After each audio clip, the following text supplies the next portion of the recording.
ওইটা ওইটা ওইটা ওইটা আপনার দায়িত্ব, ওইটা আপনার দায়িত্ব। আপনাকে আমি 50,000 টাকা জরিমানা করলাম, জরিমানার প্রদানের ব্যবস্থা করেন, অন্যথায় সাজা পরোয়ানাটাও লিখেন। বর্তমান দাঁড়িয়ে 10 টাকা নিয়ে আমার 1 ঘন্টা খাড়া করে রাখছি, এখানে টাকা না দাঁড়া করে রাখছে। 5 টাকার টিকিট 10 টাকা নেওয়া, এটা একটা আসলে জুলুমি বলা চলে আর কি, এটা নেওয়া ঠিক নেই আর কি। তাহলে আপনি হচ্ছে 10 টাকা করে টিকিট দিচ্ছেন, সেক্ষেত্রে এটা আপনি আইন লঙ্ঘন করবেন। আপনি 5 টাকার জায়গায় অধিক মূল্য নিচ্ছেন, এটা অধিকার সংরক্ষণ আইনে 1 বছরের কারাদণ্ড বা 50,000 টাকা জরিমানা। আপনাকে এর আগেও এই ব্যাপারে সতর্ক করা হচ্ছে, আপনারা এটা নাম নাই। সেক্ষেত্রে আপনাকে আমি আজকে 50,000 টাকা জরিমানা অনাদায়ে আমি আপনাকে ওইটা ওইটা ওইটা ওইটা আপনার দায়িত্ব, ওইটা আপনার দায়িত্ব। আপনাকে আমি 50,000 টাকা জরিমানা করলাম, জরিমানার প্রদানের ব্যবস্থা করেন, অন্যথায় সাজা পরোয়ানাটাও লিখেন। অন্যথায় আপনাকে জেল। এবার আর কোনো কথা নেই, আমাকে 50,000 টাকা জরিমানা।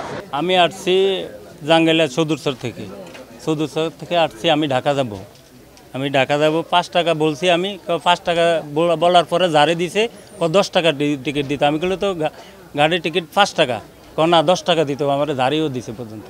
ম্যাজিস্ট্রেট আসলে 5 টাকা ম্যাজিস্ট্রেট গেলে 10 টাকার টিকিট লয়। আমরা এই ভোগান্তি আমরা কতদিন সহ্য করব?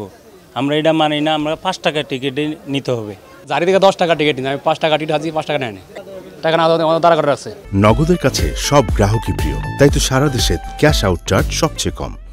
লালমন থেকে আইসি, আমার তো খারাইছি, তো আমার টিকিট কাটেন, তো আমি 10 টাকা দিছি, তো 10 টাকা নিয়েছে। অন ম্যাজিস্ট্রেট কইছে 5 টাকা করে টিকিট। আমরা মানুষ, আমরা তো জানি না যে 10 টাকা না 5 টাকা, এই কারণে আমরা 10 টাকা খুঁজছে, তার জন্য আমরা 10 টাকা দিছি। 5 টাকার টিকিট 10 টাকা নেওয়া, এটা একটা আসলে জুলুমি বলা চলে আর কি, এটা নেওয়া ঠিক নেই আর কি। হয়তো আমরা জানতাম না যে 5 টাকা না 10 টাকা, টিকিট দিছে, টিকিট লেখা 10 টাকা, আমরা ক্যাটের ভিতরে গেছি, আমরা যাচাই করতে যাইনি অবশ্য, এটা ঠিক।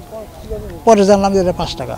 পবিত্র ঈদুল আজহা উপলক্ষে জেলা প্রশাসনের পক্ষ থেকে জেলা প্রশাসক স্যারের নেতৃত্বে আমরা সুনির্দিষ্ট পরিকল্পনা করে থাকি যে লঞ্চগুলো কিভাবে আসে, কখন আসে, এদের অতিরিক্ত যাত্রী বোঝাই করা থাকে কিনা, আমাদের যে লঞ্চ ঘাটের ইজারাদাররা অতিরিক্ত টাকা আদায় করে কিনা, বা আমাদের যে ঘাটগুলোতে যানজটের নিরসনের জন্য এই সুনির্দিষ্ট একটা কর্মপরিকল্পনা আমরা সকল ধরনের স্টেক হোল্ডার, যে পুলিশ প্রশাসন, তারপর আনসার, কোস্টগার্ড, সবাই মিলে আমরা একটা পরিকল্পনা করি।